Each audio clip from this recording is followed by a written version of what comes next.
Y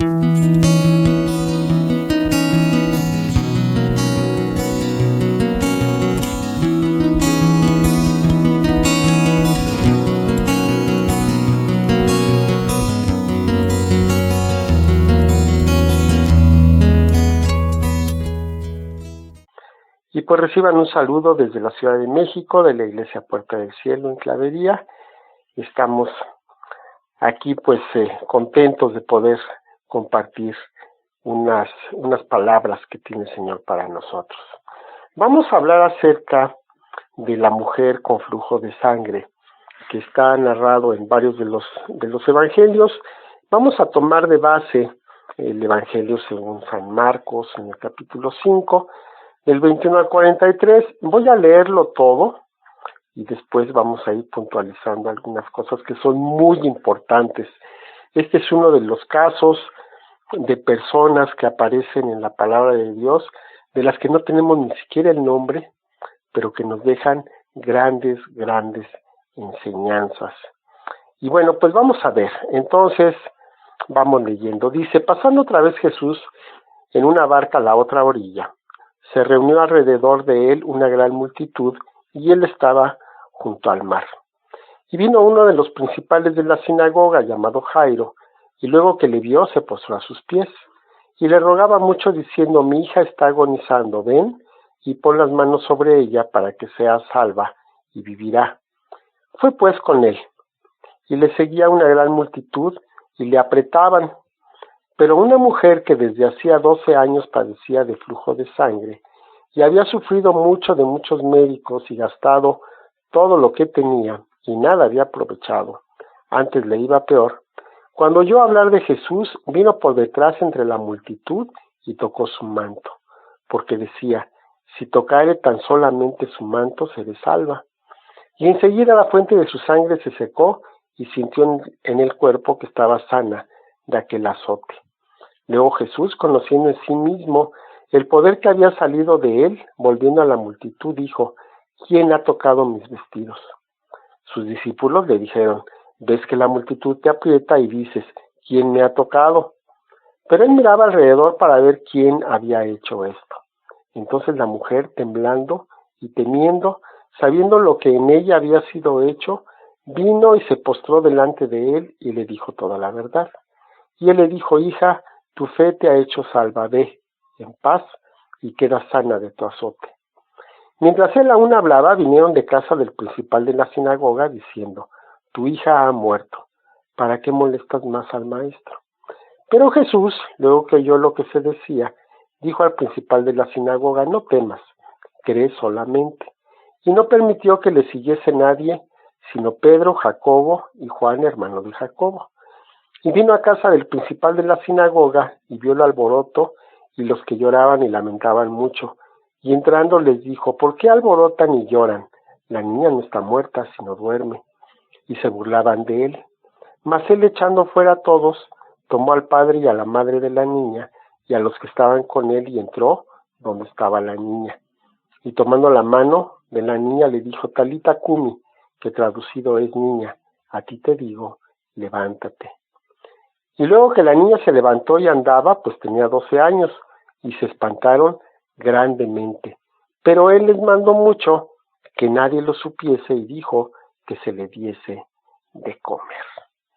Y bueno, pues aquí vemos dos milagros tremendos: una resurrección y la sanidad de una mujer que tenía este flujo de sangre desde hacía 12 años, y no había habido nadie que fuera capaz de aliviar su mal. Al contrario, dice la palabra que cada vez le iba peor. Si nos ponemos a verlo, pues ¿qué milagro fue mayor? Pues la resurrección, ¿verdad? Pero aquí no estamos hablando, o no quiero enfocarme en lo que hizo el Señor Jesús, sino en lo que hizo esta mujer, que esta mujer es la que es pues un personaje muy impresionante, porque insisto, ni siquiera tenemos su nombre. Y vamos a ver algunas cosas de lo que nos está diciendo la palabra y un poco de lo que viene alrededor de ello. Bueno, primero, esta mujer padecía una enfermedad que en ese tiempo era incurable.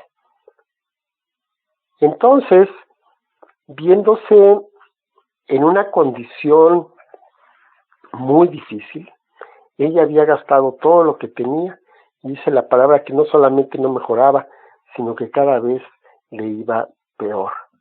Esta enfermedad, este flujo de sangre que tenía desde hacía 12 años, pues la convertía en una persona muy, muy difícil en la sociedad de aquel tiempo y de aquel lugar. No solamente era la enfermedad en sí que pues la iba debilitando, pues tenía una hemorragia continua, sino que socialmente pues ella se veía muy afectada. De acuerdo a la ley, pues una mujer que estaba en su menstruación no podía participar de ninguna ceremonia, de ningún ritual. Por otro lado, no podía ser tocada por nadie, y si ella se sentaba en un lugar, por ejemplo, entonces esa silla, ese asiento quedaba inmundo y había que hacer un ritual para poderlo restablecer a su condición original. Quiere decir que esta mujer vivía alejada de todos, repudiada, desde hacía 12 años. No sabemos la edad de la mujer, pero podemos pensar que pues cualquier periodo de 12 años en la vida de una mujer, pues es tremendo, es terrible.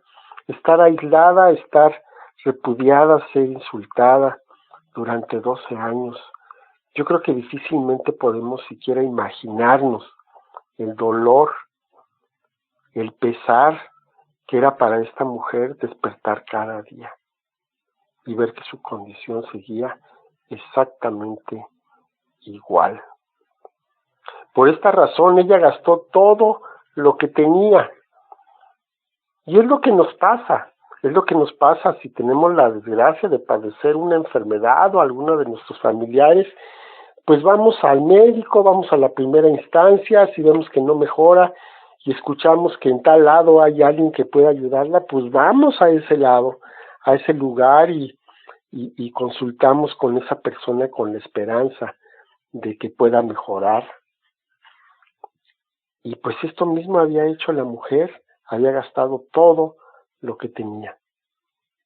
Había estado buscando en todos los medios a su alcance un remedio para esta enfermedad que tenía, que la convertía dolorosamente en una persona rechazada, en una persona señalada dentro de su sociedad. Pero sin embargo, dentro de esta condición de desesperación que tenía, ella escuchó acerca de Jesús. ¿Qué escuchó acerca de Jesús?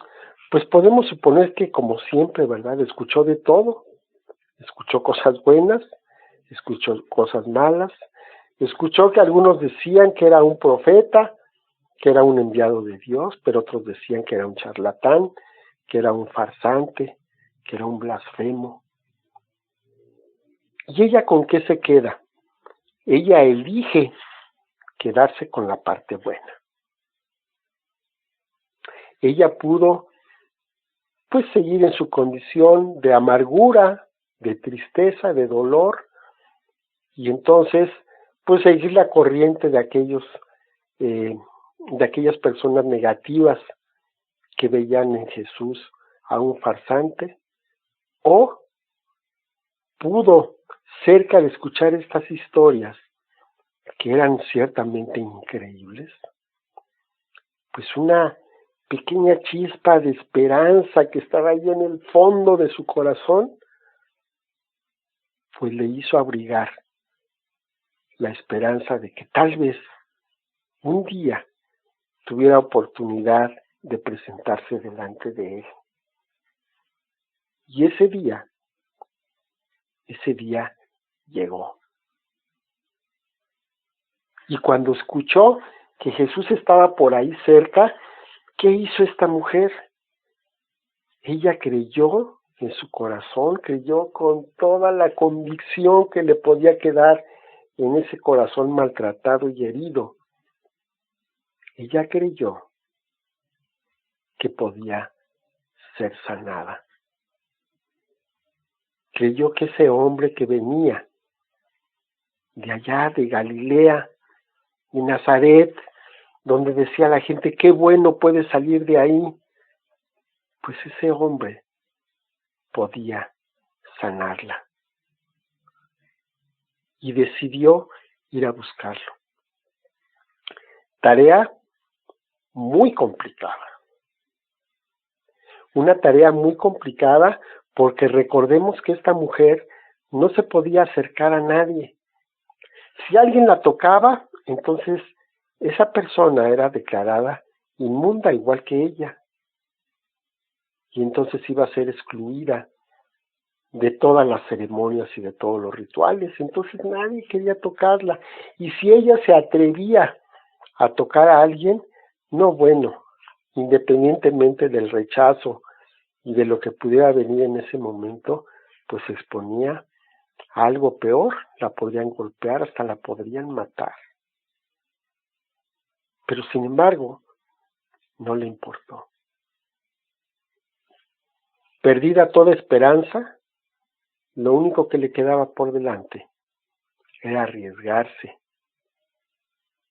y ver lo que ese profeta de Galilea podía hacer con ella. Y apelando a esa pequeñita luz que brilló en su corazón, se puso a pensar cómo lo podría hacer. No lo podía hacer abiertamente, porque, por lo que ya les he mencionado,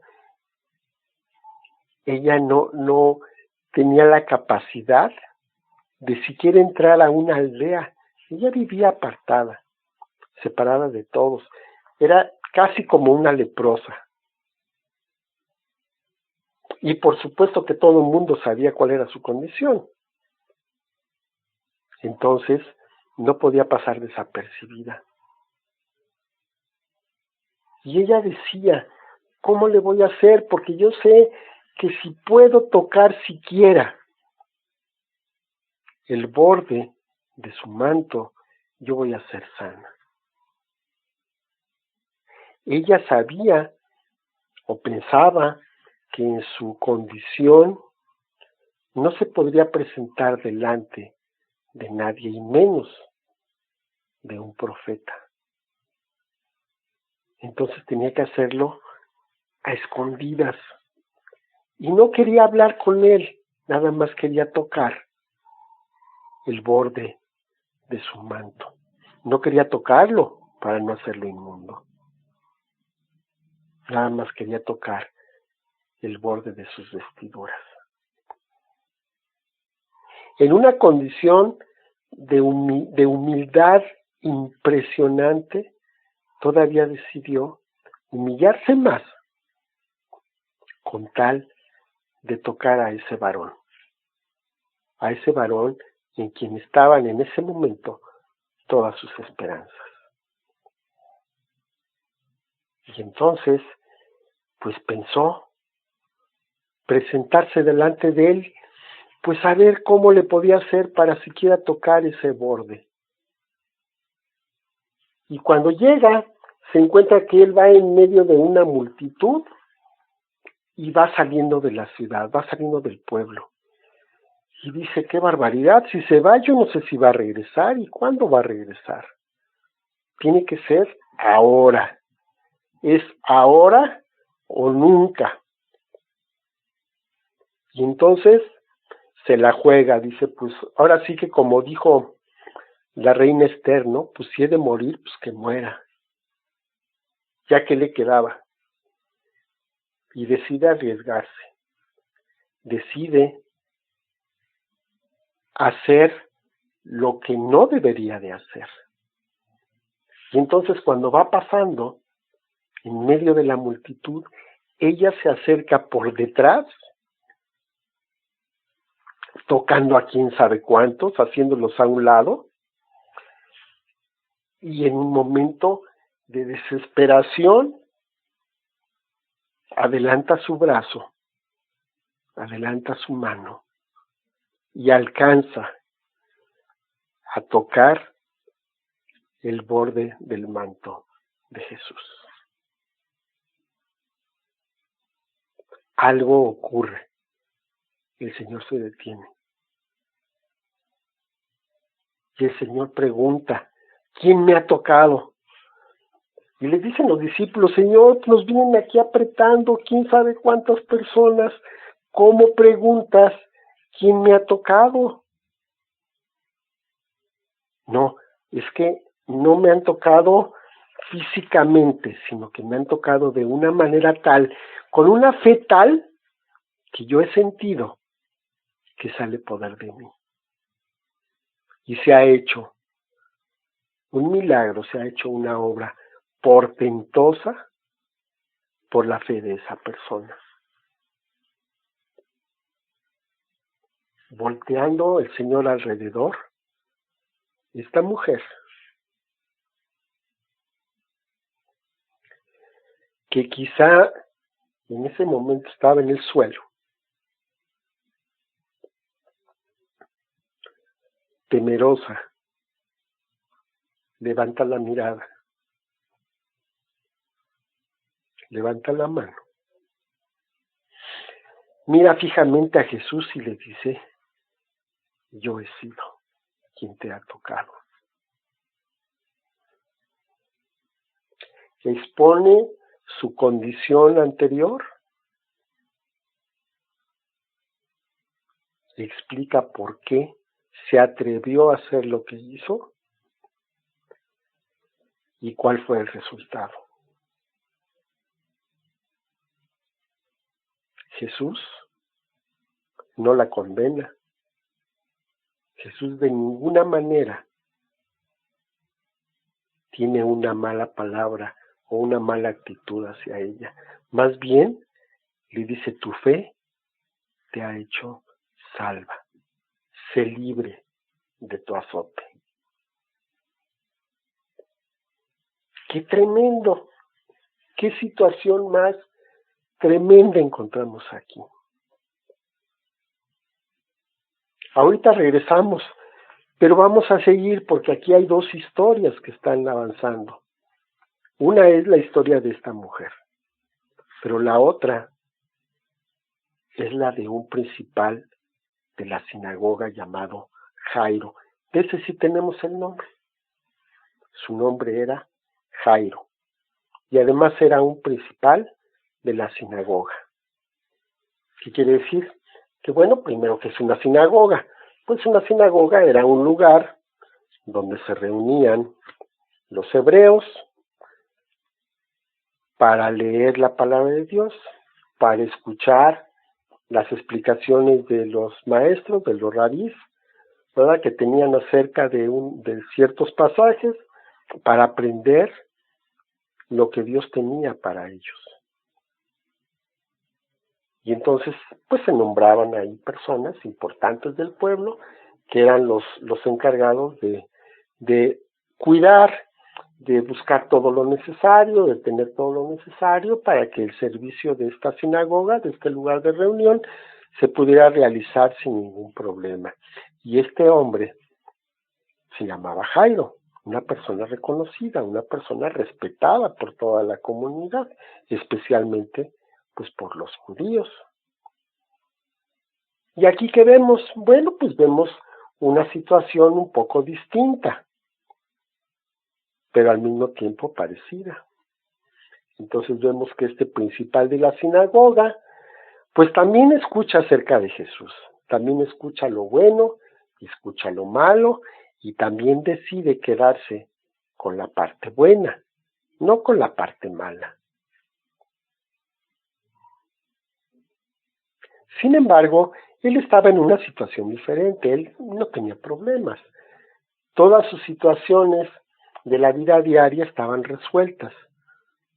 Podemos pensar que era de una posición acomodada económicamente, socialmente respetado, pero pues un día su pequeña hija de 12 años, para los que somos padres, recordamos a nuestros hijos cuando tienen esa edad, Y pues no me puedo imaginar el dolor de este hombre, la desesperación cuando ve que su hija está enferma y que se agrava en cada momento y que puede morir.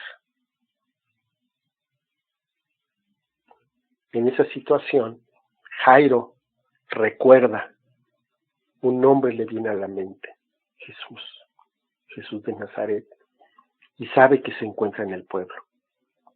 No pierde tiempo, inmediatamente va a buscarlo, se humilla delante de él y le pide que tenga misericordia de él y de su hija, que lo acompañe para que pueda ser sana su hijita. Jesús no lo duda, va con él, se junta una gran multitud y cuando van en camino hacia su casa, acontece todo este asunto de la mujer con flujo de sangre. Jairo desesperado. Jairo viendo, sabiendo, pensando, imaginándose que cada minuto, que cada segundo era crucial para la vida de su hija, porque él vio cómo la vida se escapaba de su hijita. Y ahí está esperando, pacientemente, a que Jesús se desocupara. Él fue inmediatamente a buscarlo, logró que lo atendiera, venía con él, las cosas se veían bien. Y viene este acontecimiento que lo retarda un tiempo no determinado. No sabemos cuánto tiempo pasó en este episodio. A este Jairo no le importó lo que la gente decía, lo malo que la gente decía acerca de Jesús. No le importó la opinión de otras personas de su sociedad, de las personas del consejo, de sus superiores, de sus autoridades, que seguramente Jairo sabía que no estaban de acuerdo con Jesús.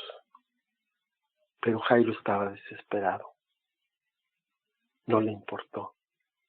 Y también él puso su esperanza en ese profeta que venía de Galilea. Entonces, llega ante él, capta su atención, logra que lo acompañe, va en camino a su casa, viene este contratiempo, Jairo desesperado, y cuando está terminando este asunto y reanudan la marcha, pues viene una persona de su casa a informarle que su hija ya había muerto. Todo lo había arriesgado por la vida de su hija y ahora resultaba que su hija había muerto. Todo por nada. Todo lo había perdido y no había conseguido nada a cambio. El Señor Jesús lo mira, ve lo que está pasando por su mente y le dice: no te preocupes, vamos a verla.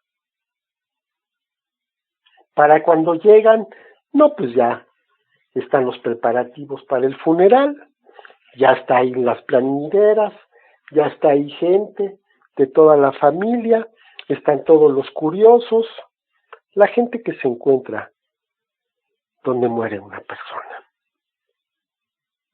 Algunos queriendo consolar, otros yendo a ver qué veían, el morbo, ustedes saben. Y Jairo, a pesar de todo, no pierde la fe. Y dice: Bueno, no dice aquí qué dijo, pero podemos pensar que dijo, vamos Señor. Llegan a la casa, Jesús dice que la niña no está muerta, que solamente está dormida, la gente se burla de él. Jairo permanece serio, callado. Jesús lo toma a él, toma a su esposa, a sus 3 discípulos más allegados, a Pedro, a Jacobo y a Juan, y realiza un milagro. La levanta de entre los muertos, porque no nada más resucita, además resucita sana, por supuesto. Lo que sea que le haya pasado a esta jovencita para que muriera, pues ya se la había quitado. La resucita sana. Y dice el Señor, todavía ahí, en un buen detalle, denle de comer.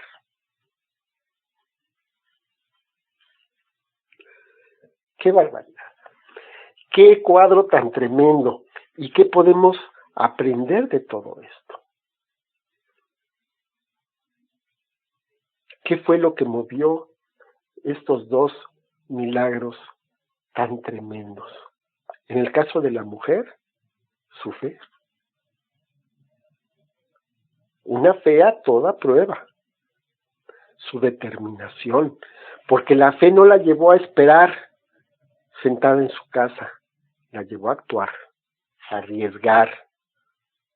Una fe valiente. Y en el caso de la niña, que resucita, la fe del Padre. El Padre se mantuvo ahí. Cuando recibió la noticia, Jairo pudo haber dicho, no, Señor, ya ni te molestes. O sea, gracias por el intento, pero pues estamos viendo lo que pasó.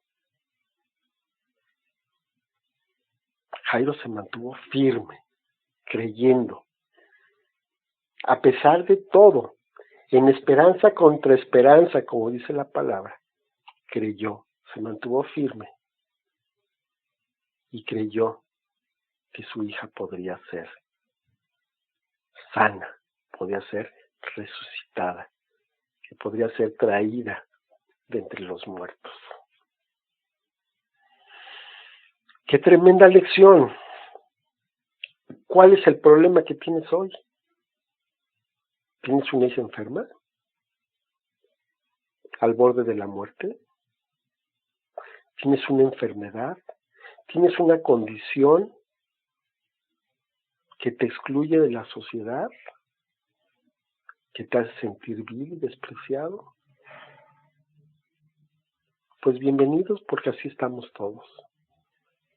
Pero Jesús toma de lo vil y despreciado para avergonzar a lo sabio.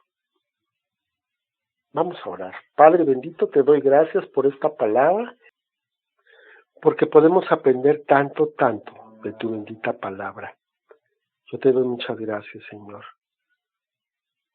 porque esta fe que tuvieron estas personas es la fe que tú has puesto en nuestros corazones. No hay condición demasiado difícil para ti. No hay condición que se vaya, Señor, de tu control. En ti confiamos y en ti sabemos que tenemos la solución de todos nuestros problemas.